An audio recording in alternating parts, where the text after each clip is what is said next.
60 ਸਾਲਾਂ ਦੀ ਅੰਤਰਿਕਸ਼ ਯਾਤਰੀ ਸੁਨੀਤਾ ਵਿਲੀਅਮਸ ਨੇ 27 ਸਾਲ ਨਾਸਾ ਦੇ ਨਾਲ ਕੰਮ ਕਰਨ ਤੋਂ ਬਾਅਦ ਅਖੀਰਕਾਰ ਸੰਨਿਆਸ ਲੈ ਲਿਆ।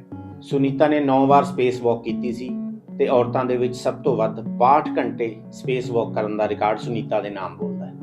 19 ਸਤੰਬਰ 1965 ਨੂੰ ਜੰਮੀ ਸੁਨੀਤਾ ਨੇ ਫਿਜ਼ੀਕਲ ਸਾਇੰਸ 'ਚ ਬੈਚਲਰ ਕੀਤੀ ਸੀ ਤੇ ਇੰਜੀਨੀਅਰਿੰਗ ਮੈਨੇਜਮੈਂਟ 'ਚ ਮਾਸਟਰ ਡਿਗਰੀ ਕੀਤੀ। ਸਭ ਤੋਂ ਪਹਿਲਾਂ ਸੁਨੀਤਾ ਵਿਲੀਅਮਸ ਨੇ ਯੂਐਸ ਨੇਵੀ ਦੇ ਵਿੱਚ ਨੇਵਲ ਐਵੀਏਟਰ ਦੇ ਤੌਰ ਤੇ ਕੰਮ ਕੀਤਾ। 30 ਤੋਂ ਵੱਧ ਤਰ੍ਹਾਂ ਦੇ ਜਹਾਜ਼ ਸੁਨੀਤਾ ਨੇ ਆਪਣੀ ਜ਼ਿੰਦਗੀ 'ਚ ਚਲਾਏ।